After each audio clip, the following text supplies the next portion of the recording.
चलिए शुरुआत करते हैं आज की न्यूज़पेपर की। हम पहली न्यूज़ फ्रंट पेज से देखने वाले हैं G20 समिट के बारे में। G20 की हाल ही में बैठक हुई थी, तो उसमें कौन से डिसीजन लिए गए हैं महत्वपूर्ण, इसके बारे में एक खबर है।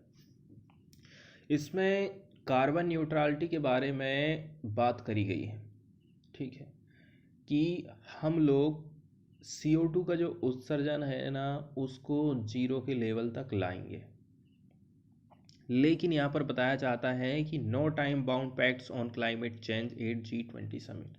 तो G20 का जो ग्रुप है उसने क्लाइमेट चेंज से निपटने के लिए ऐसा कोई टाइम पीरियड निर्धारित नहीं करा है कि हम 2030 तक इतना टारगेट हासिल कर लेंगे, 2050 तक ये टारगेट हासिल कर लेंगे, ऐसी कोई बात यहाँ पर नहीं आती। No commitments to ending domestic coal consumption. इसके अलावा यदि कोई देश कोयले का कंजप्शन कर रहा है तो उसको ख़त्म करने के लिए भी किसी प्रकार का कोई कमिटमेंट नहीं आया है। तो फिर कहाँ कैसे करके क्लाइमेट चेंज से हम निपट पाएंगे, ये काफ़ी समझने वाली बात है। बताया जा रहा है no time bound agreement were reached as leader of world's top economies ended the summit in Rome. Italy के रोम में ये समिट आयोजित की गई थी, लेकिन क्लाइमेट चेंज को लेकर के कोई टाइम पीरियड निर्धारित नहीं किया गया है कि हम इस समय इस टारगेट को पूरा कर लेंगे।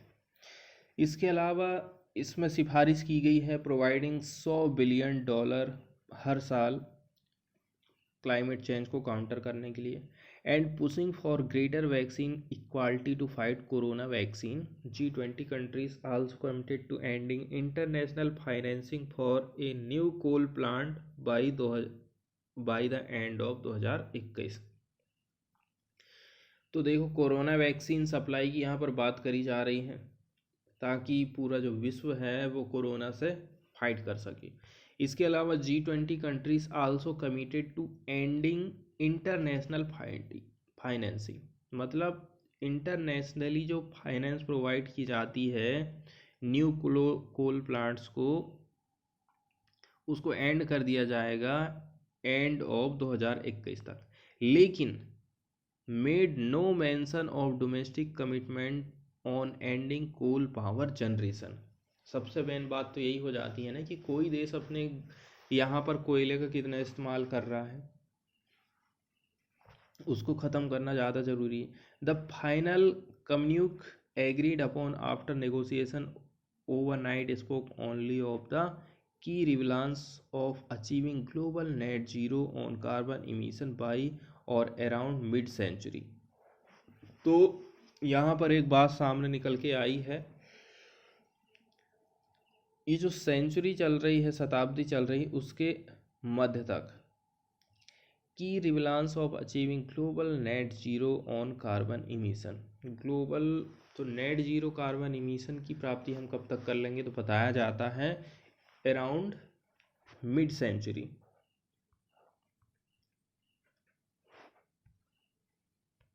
और भी कुछ हाइलाइट्स हैं यहाँ पर, जैसे कि बताई जाती हैं। Amongst the other highlight of the statement was a decision to pursue the recognition of more vaccine by World Health Organization under a One Health approach for world। तो WHO क्या काम कर सकता है कि ज़्यादा से ज़्यादा वैक्सीन को अप्रूवल दे सकता है, and providing finances and technology for vaccine production at mRNA hubs in South Africa, Brazil, Argentina, and to mobilize more international public private financing for green project। इसके अलावा ग्रीन प्रोजेक्ट के लिए भी financing की सहायता देना चाहिए WHO को।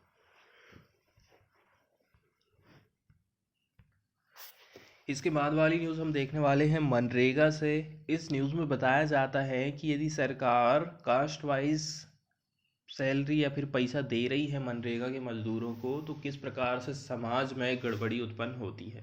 देखो, इससे क्या होता है ना कि किसी कास्ट को पार्टिकुलरली पहले पैसा मिल गया, दूसरी कास्ट वाले को लेट पैसा मिला, तो इससे लोगों के मन में असंतोष पैदा हो जाता है। क्योंकि जो दीपावली है ना, दीपावली डिपेंड करती है मनरेगा का पैसा मिला है कि नहीं मिला है, उसी आधार पर मजदूर लोग अपनी दीपावली को मना पाते हैं। तो मनरेगा के बारे में कुछ बेसिक जानकारी हो जाए। मनरेगा को पहले नरेगा बोलते थे। इसकी शुरुआत 2 फरवरी 2006 को कब हुई थी? 2 फरवरी 2006 को आंध्रा में चालू हुई थी। ठीक है, आंध्र प्रदेश के बांदावली जिले के अनंतपुर गांव से इसकी शुरुआत होती है।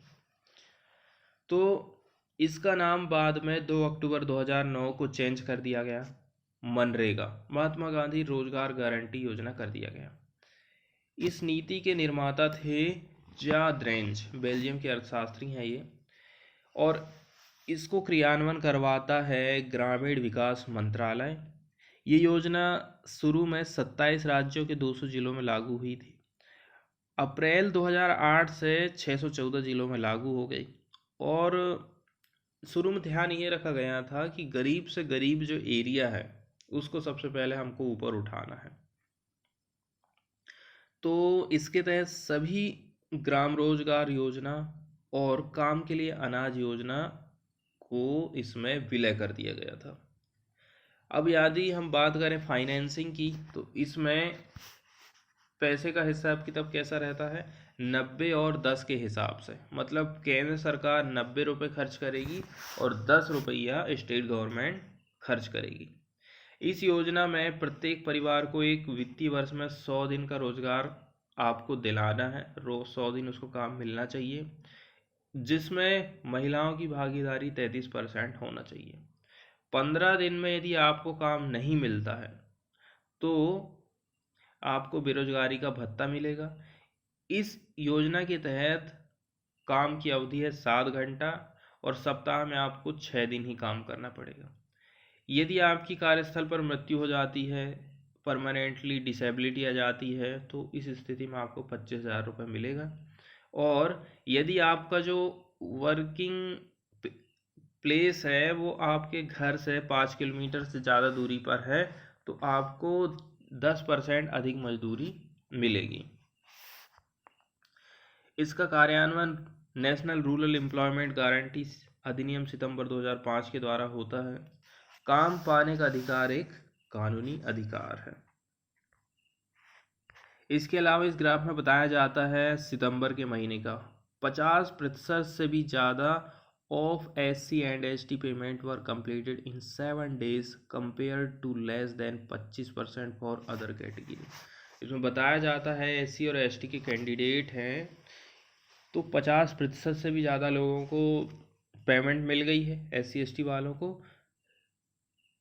7 दिन में ही काम हो गया है। लेकिन अदर जाति वाले को आप देखोगे ना तो 25% कम लोगों को ही मिल पाई है सैलरी।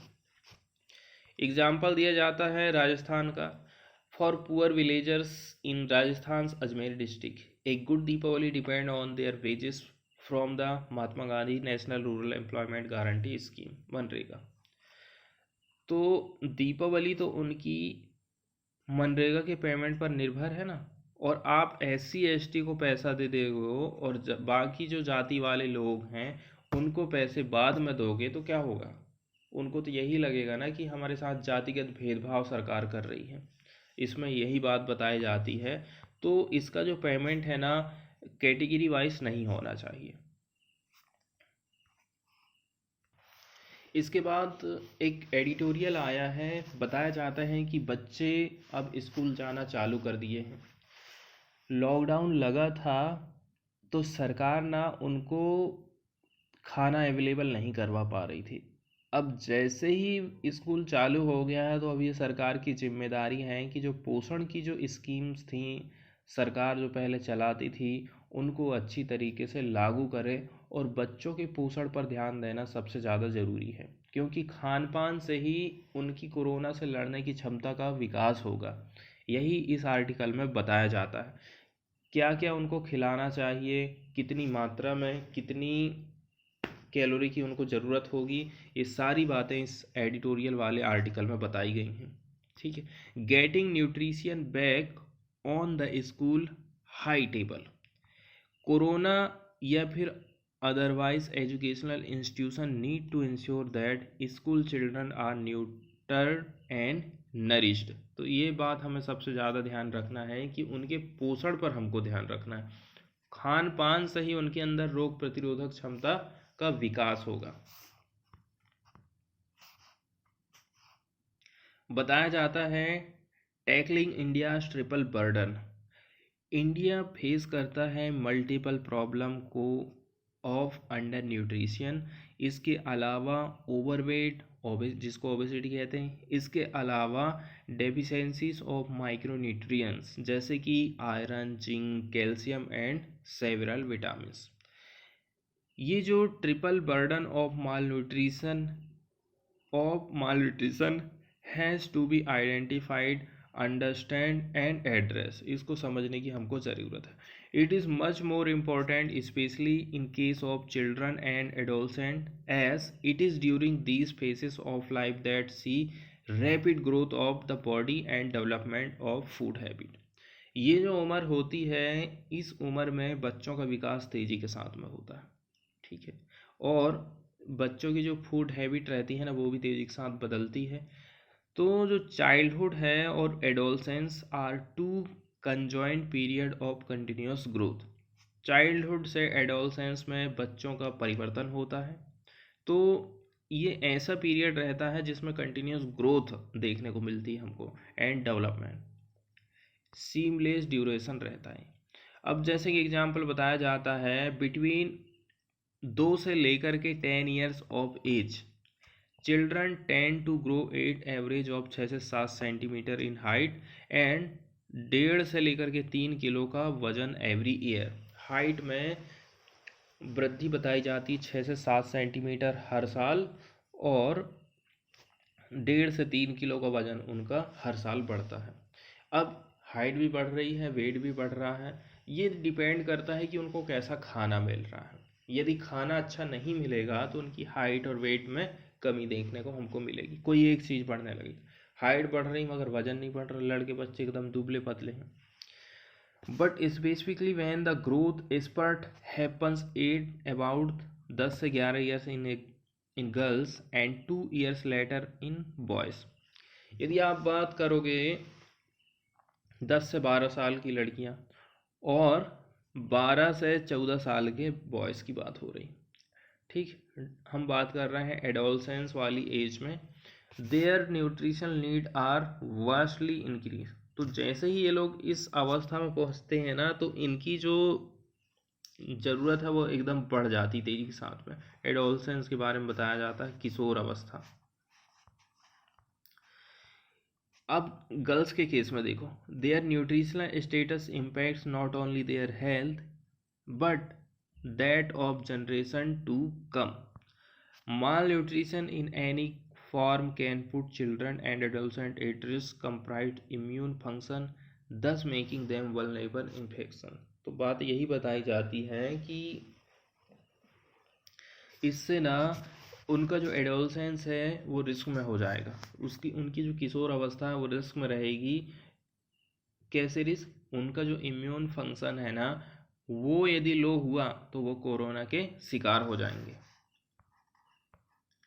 इसलिए उनको सही मात्रा में सही पोषण का मिलना जरूरी है।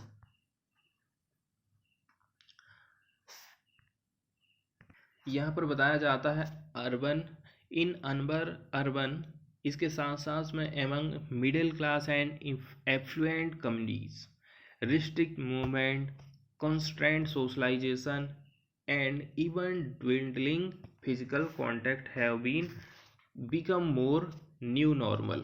मतलब यहाँ पर समाज के बारे में बताया जाता है कि समाज में किस प्रकार के चेंजेस रहते हैं। अर्बन की यहाँ पर बात करी जाती है, middle class family and affluent communities की बात की जाती है, ठीक है। एफ्लुएंट मतलब धनी समृद्ध परिवार के बारे में।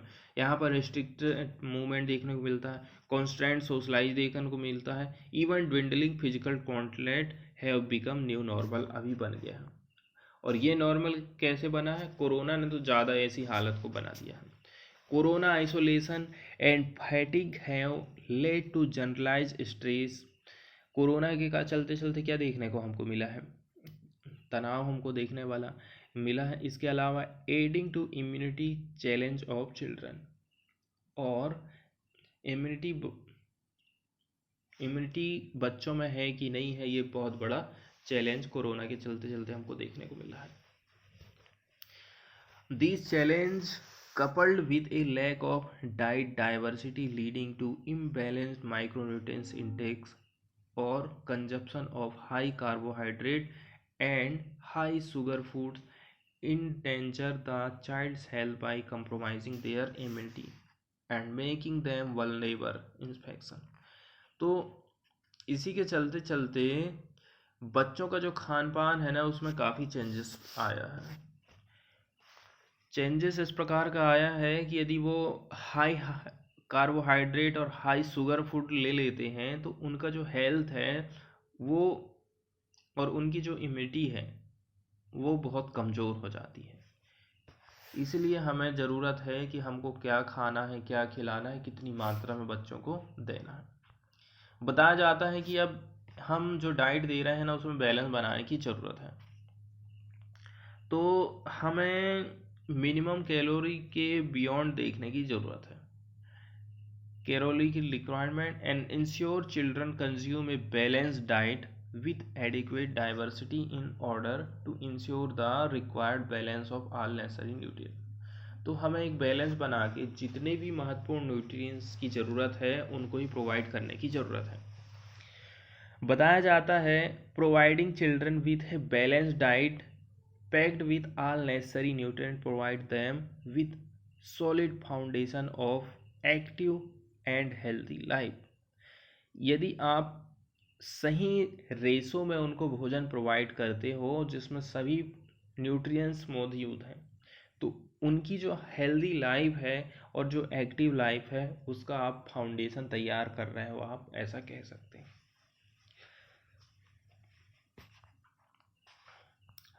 Often overlooked micronutrients are essential for production of enzyme, hormone and other substance for good immune function, healthy growth and development।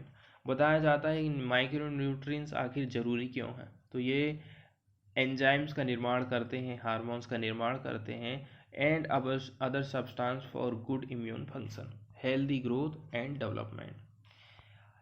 हम यदि हर स्टेज को देखें ना बॉडी के, immune response relies on presence of many micronutrients to combat hidden hunger. Affordable, accessible and diverse food source must be made available across India. तो जो micronutrients हैं प्राइमरीली हमें कहाँ से मिलते हैं? Fruit, vegetable, greens, nuts, legumes and whole grains play a crucial role in enhancing native and adaptive immune function. ये सारी जो चीज़ें हैं इनसे हमें ना माइक्रोन्यूट्रिएंट्स की प्राप्ति होती है। तो यहाँ पर लेग्यूम्स बताया जाता है मतलब फलियाँ। Substantial serving of fresh food and vegetables as much as about 300 से 500 gram per day per child is recommended depending on the age group. Age group के हिसाब से आपको 300 से 500 ग्राम पर डे आपको बच्चों को देना है, फ्रेश फूड और vegetable.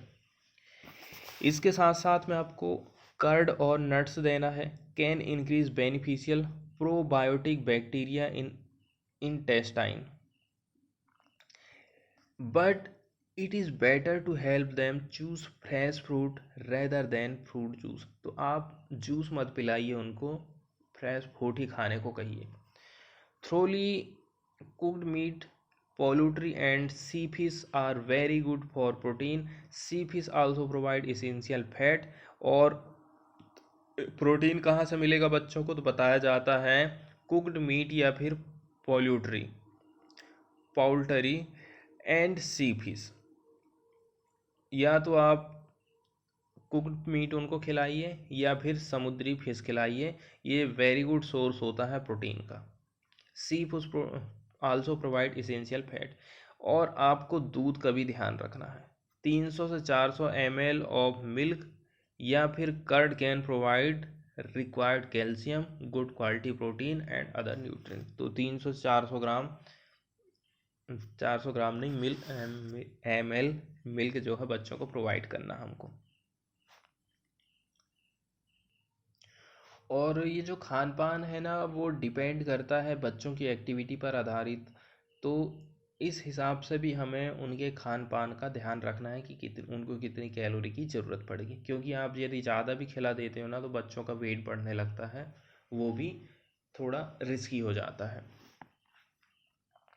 However, fats need not be seen as a villain. Children and adolescents need about 25 से 50 gram per day, which should ideally be derived from more than 2 variety of oils. तो हम 2 variety के oil का use करिए। 25 से 50 gram per day fat की ज़रूरत पड़ती है। इसके अलावा ideal body weight, regular physical activity रहना चाहिए, एडिक्वेट वाटर इनटेक लेना है हमको, along with adequate sleep and low screen time. नींद भी पर्याप्त चाहिए और मोबाइल में आपको लंबे समय तक लगे नहीं रहना है, इससे भी हमारी इम्यूनिटी बढ़ती है। इसके अलावा दोपहर में जो भोजन देने की स्कीम चलती है उसके बारे में बात बताई जाती है। प्रधानमंत्री पोषण शक्ति निर्माण योजना, PM Poshan scheme, mid day meal programme in its new avatar is all set to broad base itself even to student of pre-primary level या फिर बाल वाटिका of government and government aided primary school along with primary and upper primary school children who are already within the ambit of midday meal scheme। तो इसमें नया क्या किया गया है पीएम पोषण स्कीम में, जो आंगनवाड़ी वाला सिस्टम चलता है हमारे यहाँ पर, उनको भी अब इस स्कीम के अंतर्गत खाना प्रोवाइड किया जाएगा, पहले उनको नहीं दिया जाता था। तो पीएम पोषण investigates providing 450 kilo calorie energy and 12 gram of protein for primary, 700 kilo calorie and 20 gram protein for upper primary के बच्चों के लिए, ठीक है। थ्रू डाइट डाइवर्सिटी, अलग अलग के हिसाब से अलग अलग डाइट यहाँ पर रखी गई है, जैसे कि 450 किलो कैलोरी एनर्जी और 12 ग्राम प्रोटीन प्राइमरी स्कूल को, और अपर प्राइमरी स्कूल को 700 किलो कैलोरी और 20 ग्राम प्रोटीन प्रोवाइड किया जाएगा। और ऐड इसमें किया जाएगा मॉनिटरिंग हीमोग्लोबिन लेवल बच्चों का, appointment of nutritional expert to ensure the haemoglobin and growth status are continuously monitored, haemoglobin के स्तर को नापा जाएगा। Focus on nutri garden are all welcome step as we prepare to reopen school.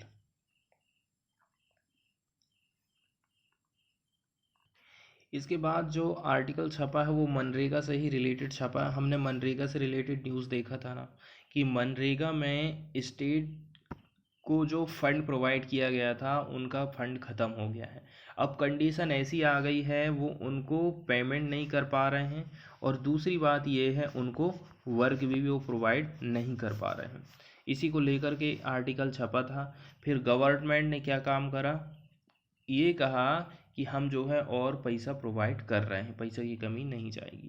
तो इसी को लेकर के ये बात बताई जाती है यहाँ पर कि एज मैनी एज 35 में से 21 स्टेट की हम बात कर रहे हैं, इन्होंने 29 अक्टूबर पूरे का पूरे पैसा को यूटिलाइज कर लिया था, जितना पैसा इनको प्रोवाइड किया जाएगा। अब इनके पास फंड की कमी चली गई। कोई व्यक्ति यदि इनसे काम मांगने जाएगा तो ये कहाँ से काम देंगे उनको, और दूसरी बात ये लोग पेमेंट भी नहीं कर पा रहे हैं। तो फिर क्या होता है, in the previous year the allocation for मनरेगा was increased 50,000 crore to meet the demand for work, with the revised estimate for spending for the scheme going up to 1,11,500 crore. लेकिन बताया जाता है ना यहाँ पर जितना पैसा दिया जाना चाहिए था उतना पैसा मनरेगा को नहीं दिया गया था। रीज़न बताया जाता था कि इस बार कोरोना का लॉकडाउन नहीं लगा है, तो उस हिसाब से हम अभी पैसे कम दे रहे हैं, जब ज़रूरत पड़ेगी तो फिर से प्रोवाइड कर देंगे, ऐसा देखने को मिला।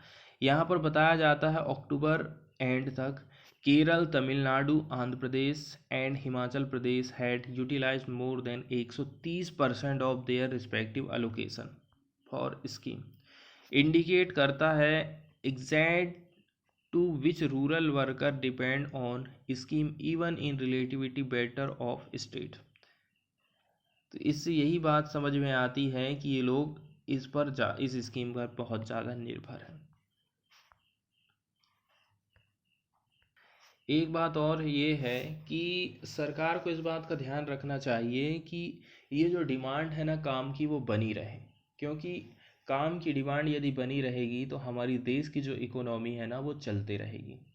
लोगों के पास यदि पैसा होगा तो लोग मार्केट जाएंगे, सामान खरीदेंगे, तो इंडस्ट्री का प्रोडक्शन बढ़ेगा। यदि लोगों के हाथ में यदि आप पैसे ही नहीं दोगे तो जो डिमांड है ना लोगों की वो डाउन हो जाएगी और हमारी जो इकोनॉमी की ग्रोथ है वो देखने को नहीं मिलेगी। इसलिए हमें जो है पर्याप्त मात्रा में इस डिमांड को बनाए रखना है और पैसा एलोकेट हमको करते रहना है।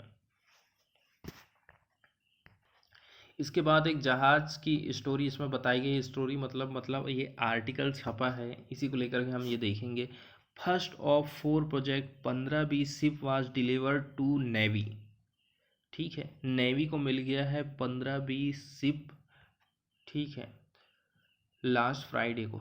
Navy takes delivery of warship stealth guided missile destroyer equipped with the BrahMos cruise missile. कौन कौन सी चीज़ें इस पर आप डिप्लॉय कर सकते हो, क्या क्या इसमें इस्तेमाल किया गया है, इसी के बारे में ये आर्टिकल बताया गया है। The first ship of the 4 project 15 state of the art stealth guided missile destroyer Visakhapatnam being built at Majgaon Dockyards Limited was delivered to Navy last Friday। तो ये जो है ना, एक तो हमको मिल गया है, 4 ये प्रोजेक्ट हमको बनाना था। तो 15 state of art stealth guided missile destroyer type का है ये, Visakhapatnam, being built at Mazagon dockyard limited, इसको डिलीवर कर दिया गया है नेवी को। डिले हो गया था 3 years. The ship will be commissioned very soon, और जल्दी से इसको कमीशन कर दिया जाएगा। बताया जाता है 163 मीटर लंबाई है, has a full load displacement of 7400 tonne and maximum speed of 30 knot. तो यहाँ पर बताया जाता है कि लोड के डिस्प्लेसमेंट मतलब विस्थापन करने की, तो 7400 टन तक ये वजन कैरी कर सकता है। इसके अलावा मैक्सिमम स्पीड इसमें 30 नॉट बताई जा रही है। Overall indigenous content of the project is approximately 75%, ऐसा नेवी का कहना है। 75% भारतीय है आप कह सकते हैं। Contract for the construction of the ship was sign in 2011 at a project cost of 29,643 crore रुपया में साइन किया गया था। इन हाउस डिज़ाइन की बात कर रहे हैं। The design of the ship has been developed in house by directorate of naval design and are follow on the of the Kolkata class project 15 A destroyer. The 4 ships are named after major cities from all 4 corner of the country। इसके नाम किस प्रकार से रखे गए हैं? Visakhapatnam, मर्मागोवा, Imphal and सूरत, ऐसा navy का कहना है। इस आधार पर इनके नाम रखेंगे। तो जो विशाखापट्टनम वाला है ना, इसका कील को लेड इन किया गया था अक्टूबर 2013 में, और शिप वाज लॉन्च इन अप्रैल 2015 में। तो इसका जो निर्माण काम है आप कह सकते हैं कि 2013 में फाउंडेशन इसका डाला गया था और शिप को लॉन्च किया गया था 2015 में।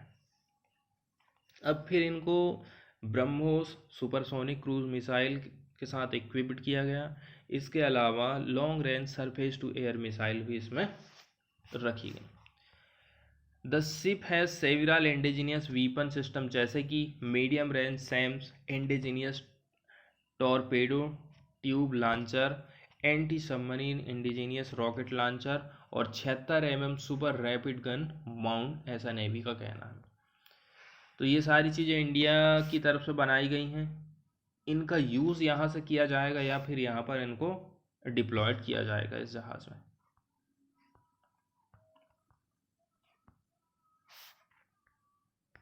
इसके बाद वाला जो आर्टिकल है वो डॉल्फिन से, इंडस डॉल्फिन से रिलेटेड है, कैसे उनको हम प्रोटेक्ट कर सकते हैं, कैसे उनकी जनसंख्या को बढ़ा सकते हैं। तो सबसे पहली बात ये है, हमें पता होना चाहिए कि इनकी संख्या आखिर कितनी है जो कि हमारे एरिया में पाई जाती हैं। ठीक है, तो सबसे पहले जनसंख्या की गणना की जाती है इनकी। इसके बाद कहाँ पर इनकी ज़्यादा संख्या है, मतलब वो स्थान इनके लिए अनुकूल है। इसी प्रकार का आवास स्थल की व्यवस्था करने की हम कोशिश करेंगे। Alongside research on aquatic mammal, efforts are on protect its habitat. The census of one of the world's most threatened cetaceans, the Indus River dolphin, a freshwater dolphin that is found in River Byas, is all set to commence in winter as part of project by Center। तो केंद्र सरकार का एक project है जिसके तहत वो इनकी जनगणना करना चाहती है। और ये जो डॉल्फिन है, फ्रेश वाटर की डॉल्फिन, ये मिलती है हमको ब्यास नदी पर। पंजाब का जो वाइल्ड लाइफ प्रिजर्वेशन विंग है has done a step ahead to not only protect the dolphin but also their natural habitat. तो न केवल हमें डॉल्फिन की रक्षा करनी है बल्कि उनका जो प्राकृतिक आवास है वो कम नहीं होना चाहिए, वो प्रदूषित नहीं होना चाहिए, ध्यान हमको रखना है। तो जो इंडस रिवर है, Indus river dolphin is classified endangered bye international union for conservation of nature. IUCN ने इसको किस में कैटेगरी में डाला है, इंडेंजर्ड कैटेगरी में, लुप्त प्राय जिसको बोलते हैं। And until recently it was believed that these dolphin were endemic to Pakistan. इसके अलावा बताया जाता है कि ये जो डॉल्फिन है ना वो पाकिस्तान की स्थानिक रही हैं, स्थान विशेष से संबंध रखने वाली। लेकिन 2007 में रिमिनांट बट वाइएबल पॉपुलेशन, मतलब कि जो अवशेष की आप यदि बात करोगे, but viable population of Indus dolphin was discovered in Punjab Harike wild life sanctuary and in the lower Beas river. वहाँ तो ये मिलते ही हैं पाकिस्तान में, इसके अलावा पंजाब का जो हरीके वाइल्ड लाइफ सेंचुरी है और लोअर ब्यास रिवर है, यहाँ पर भी इनके अवशेष हमको देखने को मिले हैं। सिंस इस discovery research is being done by Punjab's Department of Forest and Wildlife Preservation in partnership with WWF India on the current distribution, habitat use और population abundance of mammal। क्या क्या चीज़ें पता की है इन्होंने, करेंटली डिस्ट्रीब्यूशन कैसा है, उसका हैबिटाट कैसा है, कैसा यूज़ करती है, और पॉपुलेशन की मात्रा कैसी है इनकी। ये जो इंडस रिवर डॉल्फिन है ना, इसको डिक्लेयर किया गया था state aquatic animal of Punjab in 2019। मतलब राज्य का जो एनिमल होता है ना, एक्वाटिक एनिमल, वही इसने घोषणा किया था। देखो, संरक्षण में एक चीज़ और महत्वपूर्ण हो जाती है, वहाँ के जो लोकल लोग हैं उनको आप प्रोत्साहित करिए, उनको आप इंसेंटिवाइज करिए ताकि वो लोग जो है इसको संरक्षण प्रोवाइड कर सकें। ठीक, इससे आप उनको रोज़गार भी देंगे। इसके अलावा यहाँ पर बताया जाता है ऐसे लोग जो कि इसके कंजर्वेशन में लोकल लोग शामिल हैं ना, उनको ब्यास डॉल्फिन मित्र कहा जाएगा, Beas friends and protector of the river Beas.